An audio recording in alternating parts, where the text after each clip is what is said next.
Hello. This is the first time I'm going to be sharing this story online.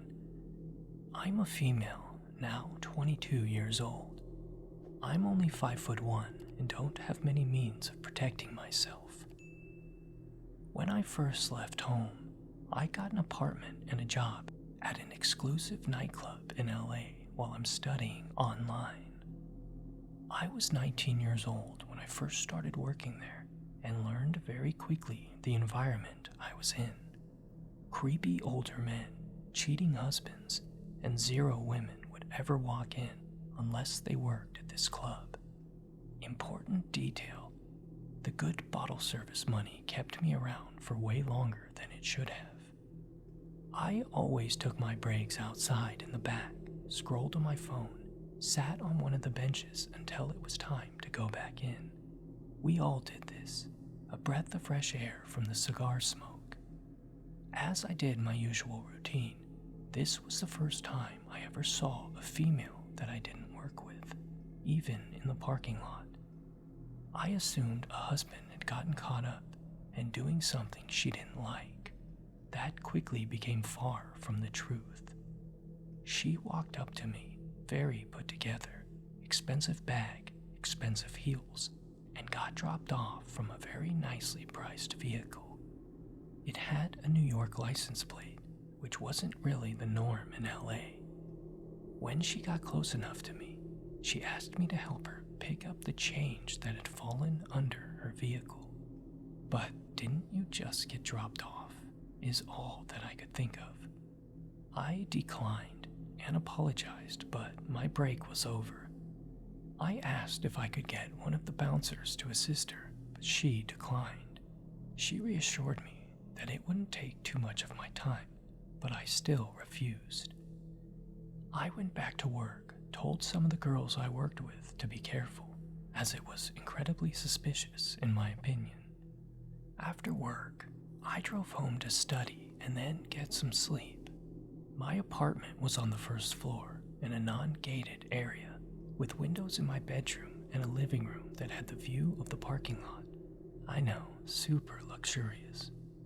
I sat down on my couch, pulled out my laptop, and just proceeded with my after-work routine. 20 to 25 minutes after I get home, I see a flash from a phone straight into my living room window. What the fuck? I immediately run to the window, and there it was, the same black vehicle parked right in hindsight. I close my blinds and immediately call the police. They show up, looked around, asked some questions, and then left. Now, they did show up 15 minutes after I called, so I'm not sure if I expected them to find anything, but I wish they did. 2 weeks later, I'm at a local pet store with my German Shepherd. She's my rock and protector. I took her wherever I could after the incident. I had recognized the lady across the aisle, her face, and the same outfit as the woman who came up to me while I was at work. I made sure my dog could see her and that she could see my dog. She's fully trained, so I wasn't scared this time. I checked out after I saw her leave and walked towards my car to leave as well. A weird note was left on my windshield. I didn't care. I got in, drove straight home, and the letter was some "I accidentally hit your car" BS. Not sure why, but maybe some sort of tactic. My neighbors keep their eye out for me and let me know when they see them. One of them even asked my neighbor if I was single and acted like they just saw me around the complex. Little things still happen. Random calls with weird voicemails, which I can link. Random tissues on my car, and other things that I still choose to ignore. Thank you for listening. This has been going on for about 3.5 years now. I haven't seen them since, but they definitely let me know they're still around. To those people, let's not meet.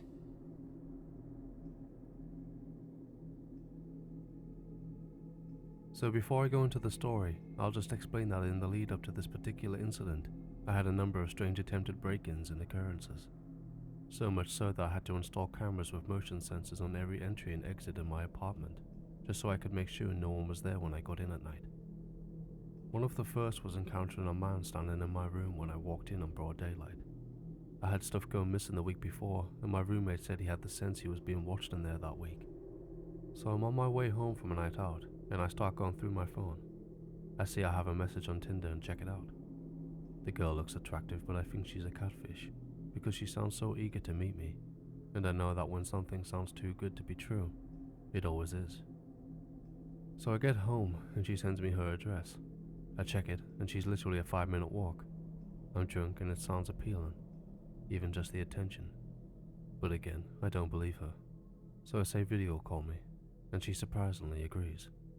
I see the call coming through and I'm not sure what to expect, but surprisingly it's the person. She seems nice. She says she's high and wants to smoke and have some company, and I agree. Now I'm like excited. Maybe I'll actually really hit it off with her, and she lives a stone throw away. So I have a shower, grab some liquor and head over. So I'm on the way. I'm walking. As I'm nearing her place, I look across the street and through this archway that leads into the courtyard for this apartment block. At the end of the arch corridor, I see a man glance out at me, then pretend to look at his phone. I walk past and I don't know why, but I'm sure it's to do with the paranoia I've been experiencing, but I stop and decide to walk back. As I come to the arch again, I see the guy's head peek out around the corner, and on making eye contact, he jets back rapidly. When I'm in full view of the arch tunnel again, the man is seemingly immersed in his phone again, and he starts walking around the corner and down the street. I stand there and look to see if he will look back, but he doesn't. I hear a girl's voice behind me. It's the girl, and she's like, "Hey, come on in." It feels like an episode of To Catch a Predator, but she's clearly in her early 30s, so I start to relax again, but only briefly. We walk up a flight of steps to get to the apartment, but then she starts veering down a flight of steps and tells me she has a basement apartment. I follow her, and I'm calm until I get into the living room. I don't know how to describe why.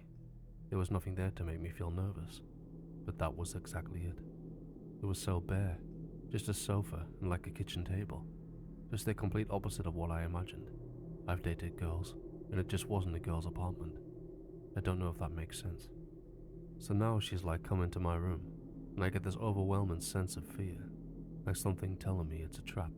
Don't do it. You're walking into a honey trap. But I try to tell myself I'm being paranoid and try to relax again. So I follow her to her room, and it's a tiny box room. There's a bed and an empty bedside drawer. Now the thing that weeds me out the most is, there's another door, which I can only assume leads to a bathroom. The door is closed, but there's a very obvious pool of water coming out from underneath the door, like something had overflowed but stopped. I'm about to ask, but I don't, as her hand cups and squeezes my crotch area, and I'm taken aback at how forward she starts to become. She kisses me while guiding my hand down the front of her sweats inside of her underwear, and whispers for me to take my clothes off. I start to open my shirt, and before I can, she is butt naked. She sits on the bed and starts opening and getting my pants down straight into giving me head. Sorry about the details, but I'm trying to explain. 1, her over-eagerness to get me naked, and 2, the overwhelming feeling she was trying to distract me or put me in a vulnerable position. Now she starts to lie back and pull me on top of her, kissing me and making over-the-top moaning noises. Then, I can distinctly hear something outside the door, in the living room. That sound of clothes rubbing against clothes when you're moving in a really quiet place. And footsteps, not many, but like someone is sneaking around. As we're kissing, she tells me my watch is catching her skin and I could take it off. I find this strange, but it gives me a chance to gather myself. I sit up and start to take it off. I ask her why there's water leaking out of her restroom. I don't know genuinely if she misheard me or was completely sidestepping my question, but she just answers yes, I have water here, and grabs me a bottle from the side of the bed. I don't really question. I open the bottle and take a sip. I hear that close on close, light footsteps movement again. I can feel there is someone right outside the door, and my heart starts to beat. I can also feel my lips starting to burn inexplicably. I think she can feel my uneasiness, and starts to kiss the back of my neck, whispering for me to have sex with her. Now I can't tell you how much I wanted this to be real, not a setup, to believe this girl really wanted me, but if she did really like me, she was way too eager. I say, what time is it, and grab my phone. I look at the message where she told me her address, and I memorize it. I open it and go to WhatsApp. I pretend to send an audio message. Hey guys, I'm at 123rd Street, basement apartment. I can see the wide-eyed surprised look on her face. I need one of you to come pick me up outside right away. I can't explain right now, but if I can't come, send someone to the apartment. If I'm not outside then, I'm in trouble and call the cops. She pauses, stuck for words, and asks why I'm so paranoid. I ask her who's outside and she doesn't deny that anyone is there. She just says her friend. No explanation. I start to get dressed. I feel relieved, but I also think I am overthinking this. I say bye and she says see you later, and starts texting on her phone. I open the door. The room is darker than when I went through it first, but I can make out the silhouette of mostly everything. I don't see any other room though, and wonder where the hell her friend is, or why was there someone in that room. I have the jitters walking through the room.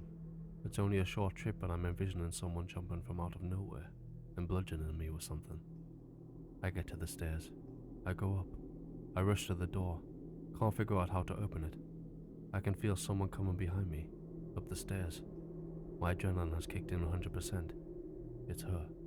She goes and opens it. I say thank you and I leave. I check my cameras before going to my apartment. No one has triggered them. I sit in the kitchen and wonder why I was being crazy. I go to my room and into bed, and surprisingly get a call from her again, and she's being cool. She tells me to stop being so paranoid and come back. Now I'm actually half thinking about it, thinking I've been acting insane, but something just clicks. A theory I had been having that would make sense of this. I tell her I can't. She asks why, and I tell her that my roommate is on the phone to the cops. To stay the fuck away. I've cameras everywhere. She pauses, and then says, which still gives me the creeps, I know your roommate isn't home from work yet, and then hangs up. So the weeks before this, as I explained, I had a few attempted break-ins. I always fought the roof, because I'm on the top floor, but the cameras never caught anything. What I didn't understand was how they were getting in. The apartment next door to me. The only other one on that floor was occupied by the landlord's brother. He has what I'm guessing is dementia or something similar. He kind of hoards and takes random things in and out every so often. I hadn't seen him in a while, but had heard movement in the apartment. I knew what was happening. It all just clicked. People were coming down the fire escape and through his window. I think possibly staying there, stealing from him, using his Wi-Fi, as he had the code left on the wall. I think that night they decided to rob me, knowing my roommate wouldn't be home until at least 4, and someone was watching me while I was out in the neighborhood. When they realized I was going home early, they tried to distract me. I told the landlord I thought people were going through the apartment. I don't know if the clutter in there you could tell, but I know the window was unlocked, and he stayed with an elderly lady on the second floor who looks after him. There hasn't been much activity since, so I hope this is the end of it. I didn't call the police because I wasn't sure if I was being crazy, but I knew deep down I wasn't.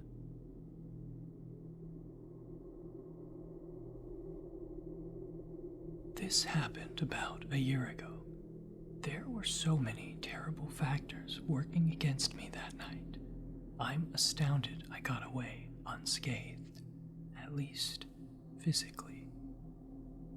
This all began at my friend's apartment, who lives in a really rough part of town.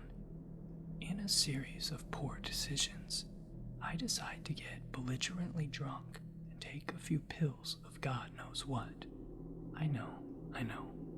Safe to say, after a solid night of partying, around 4 a.m., I was not in the right state of mind. My drug-addled brain decides that, instead of staying the night at my friend's apartment like I normally would, I wanted to Uber back to my own apartment.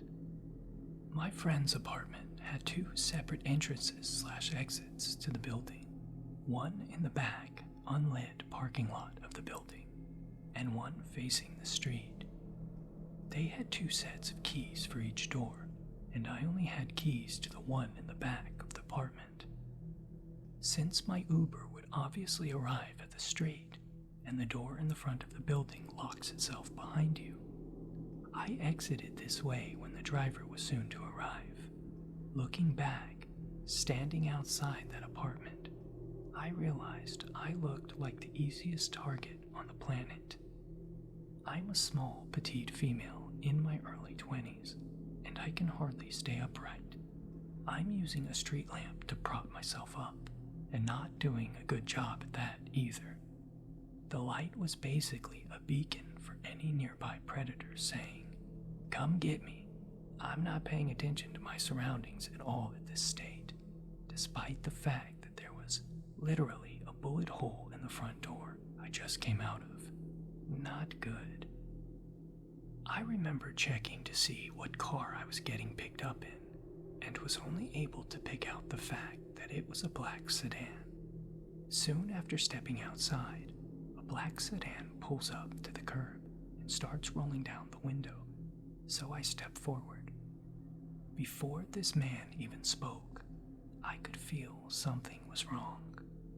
He had an expression like he was tearing me apart with just his eyes. After seeing that look, it gave me a new meaning to the word predator to describe a criminal, because I knew then what it felt like to be prey. He basically barks at me. "I'm your Uber driver." This was the second red flag that somehow made its way through my brain. Normally, Uber drivers just roll down the window and say your name, or any version of that, but always including your name. I think I just stared at him for a second, my brain slowly piecing together the situation I was potentially in, and I ask him, "What's my name?" He immediately is enraged and starts screaming, "I don't have fucking time for this. Just get in the fucking car." I don't think I've ever sobered up so fast in my life. I'm completely panicking. Obviously, this wasn't my Uber. Quickly checking the license plate, I immediately see it's not a match. Meanwhile, this guy is still screaming at me, and I have absolutely no idea what to do. If I bolt in either direction, this guy could easily outrun me or have a weapon. I'm also pretty sure at this point that if he's trying to nab a random girl off the street, he must have a weapon of some sort. I can't run back into the apartment door right behind me since it locks behind you, and I don't have the keys nor the time to unlock it.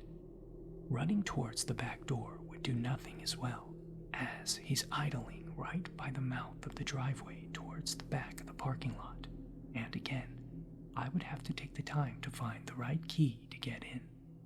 If I screamed, I'm not exactly in the type of neighborhood where someone would try to be a vigilante, and I can still hear the music radiating from my friend's third-floor apartment. I knew they wouldn't hear me. Also, it's 4 a.m. and absolutely no one is around. People talk a lot on this sub about how they either sprint into action or freeze, but I felt incapable of doing either. It was the absolute worst feeling I have ever felt in my life. Everything in me wanted to run, but I felt that if I did, it would be the end of me. But if I kept standing there, staring in shock at this screaming man, the result would be the same. From when he started screaming at me to this point, I'm guessing only 20 seconds has passed.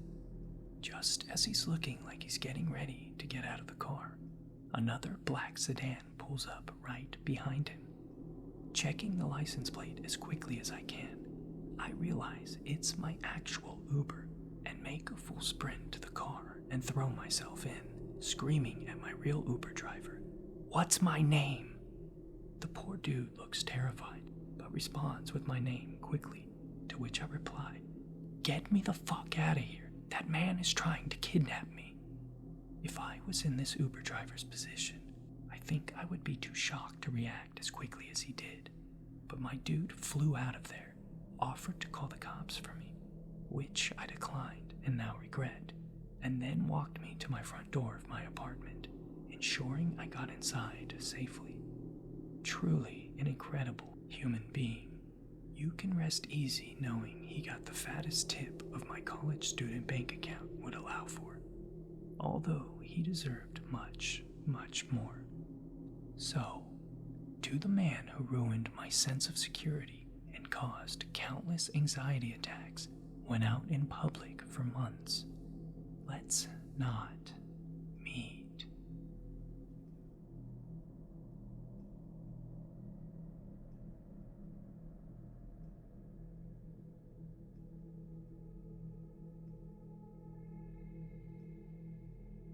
The year was 1991, in the middle of summer in Galena Park, Texas.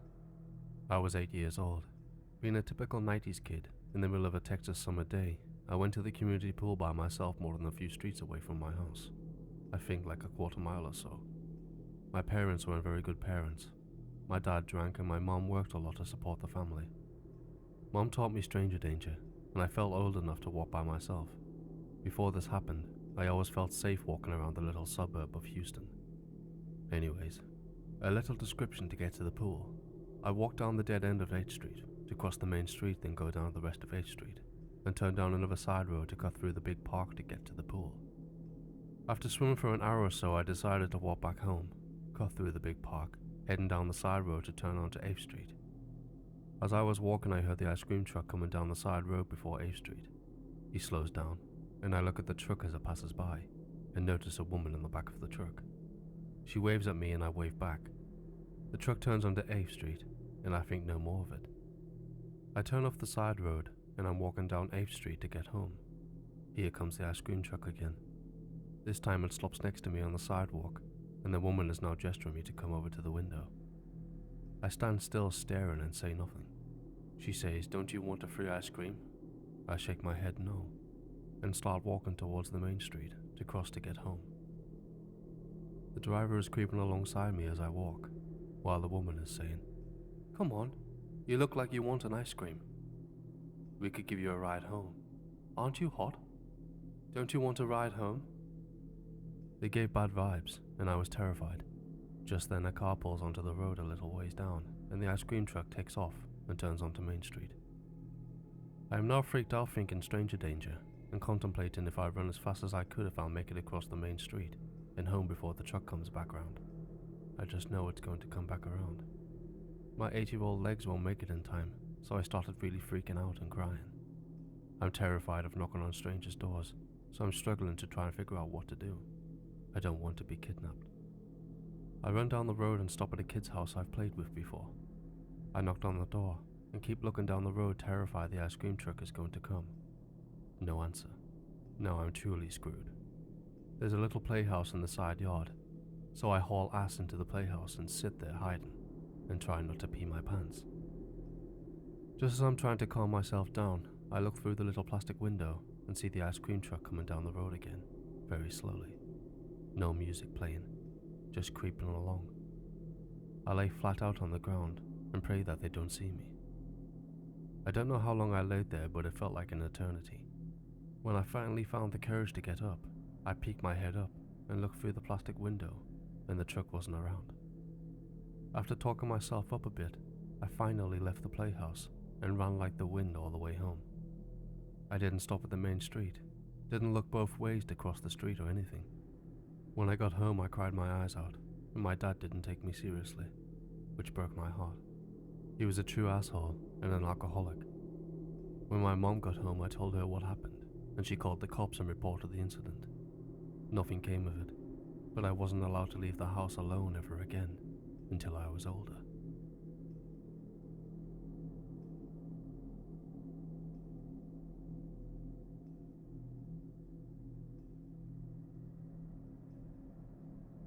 First post here.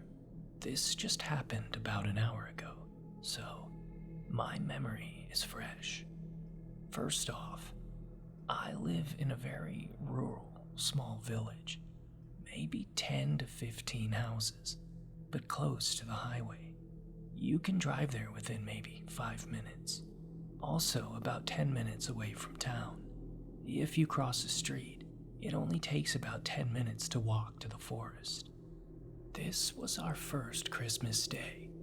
In the afternoon, my partner and I decided to go for a little digestive walk, as we were really stuffed from all the food. It was about 5 o'clock and already dark when we left, and we had a big LED flashlight with us. I also took my camera and my flash, as I love taking pictures of nature at night. We decided to walk on a little country road towards the forest and then turn right, following a small graveled cycle track close to the forest border, which connects our village and the next, maybe 15 to 20 minute walk between villages.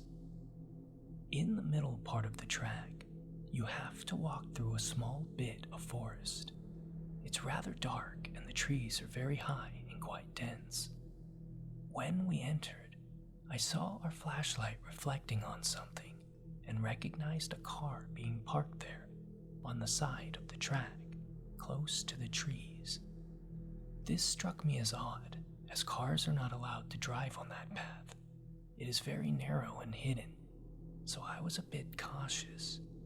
My partner pointed to the light inside of the car, and it seemed to be empty. I also noticed the windows were frozen, so it must have been parked there for a while. A bit in front of the car, I spotted a tree with an intriguing structure, and I asked my partner to point the flashlight towards it, so I could focus better and photograph it with my flash. After I took a few images, my partner tells me, there's someone standing behind us in the middle of the road. He is looking right at us. Nobody was following us the whole way. I kept looking around and behind us occasionally, because at this time in the evening, and close to the border of the forest, there are boars, and it's mating season, so they are more aggressive than usual. Indeed, there was a man standing behind us, staying out of the flashlight's reach. He wasn't saying anything, just standing there and facing us. At first, I thought he might be startled, as it may seem a bit weird if someone is just taking photos around your car. It was not even legal to drive on the path with the car. I decided to get up and confront him from a distance, explaining to him that I was just taking photos of the tree.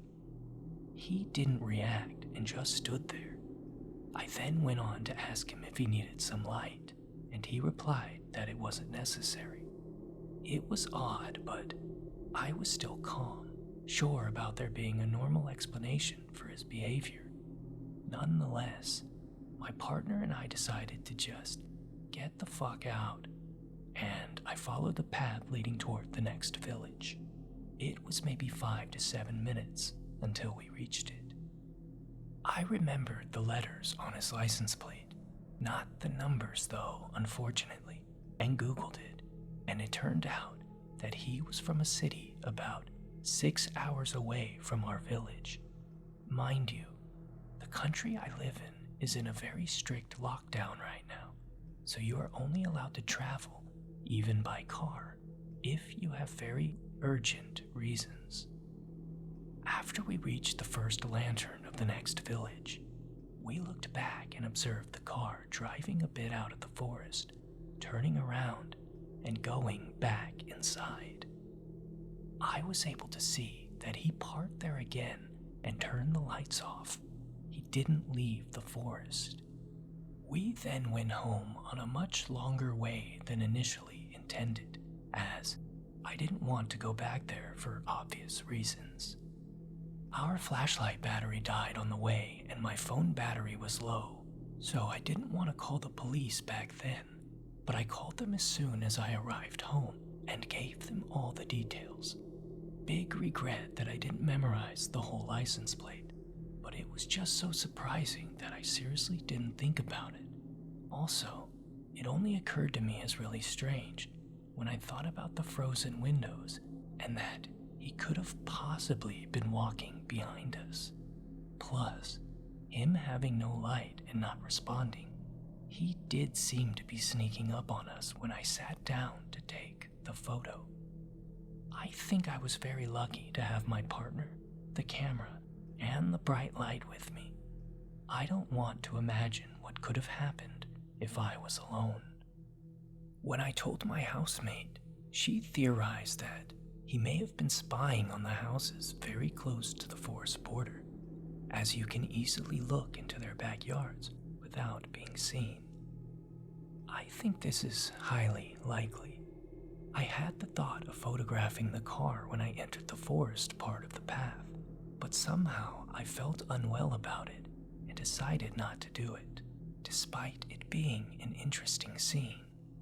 In hindsight, I believe this saved me, as he must have hidden behind the trees close to the car and forest entrance. If he was really planning on burglary, or worse, dumping a body, I think it's not unlikely that he may have attacked me if he recognized I had a potential photo of his car with a recognizable license plate. So, creepy guy sneaking around in the forest, let's not meet.